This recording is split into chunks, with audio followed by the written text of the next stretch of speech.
Okay, from here on out, I'm going to be explaining the schedule of column reinforcement. We're not using the project we are working on because the project has the same size of columns. All the columns are of same size.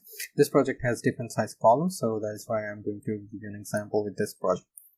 Now, since we already know how to make the tables from the complete AutoCAD course, right? We also know how to draw columns from the previous two videos, so I'm not going over the drawing here. I'm just going to explain the schedule of column reinforcement, how it's done, how it's read, and how to do it properly. All right. So at first we're going to look at the rebar identification. Here you can see that the rebars, there are two kinds of rebars that are used. One is the 20mm diameter rebar, another one is the 16mm diameter rebar.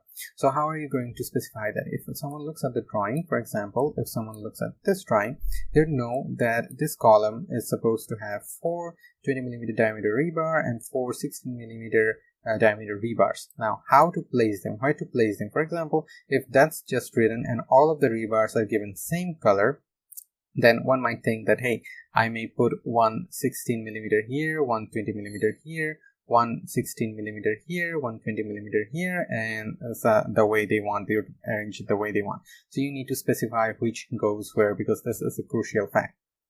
Okay, so what we did here is that we have given two different kind of color schemes. So we did not change the color of how the rebar looks. For example, both the rebars are the same. For the 20mm diameter rebar, we just given it a bluish outer layer with a circle. This is a different circle from the donut. Okay.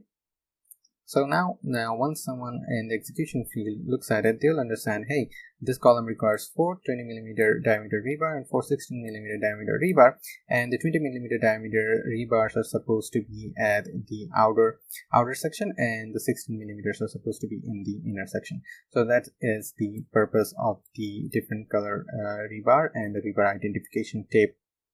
Okay, and then another thing is that sometimes if you are not the structural designer yourself, the structural designer may not hand you out the orientation of the rebars. For example, he may not tell you that the 20mm diameter rebars are going to go here, here, here, here, here. He may not even give you a rough sketch.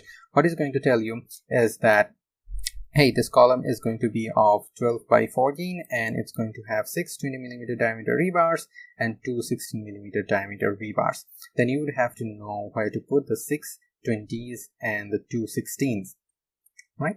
To do that, you general guideline would be to always put the higher number of diameter rebars at the outer side and put the lower number of rebars at the inner side. So this is more when you apply and practice, the more you'll understand. But I have just given you a basic guideline. This is not a true guideline. To understand how detailing is done, you should study the ACI detailing book in order to gain a full and clear idea, so that you can do proper detailings, even if your structural designer won't tell you where to put the higher number of rebars and where to put the higher diameter, where to put the lower diameter rebars.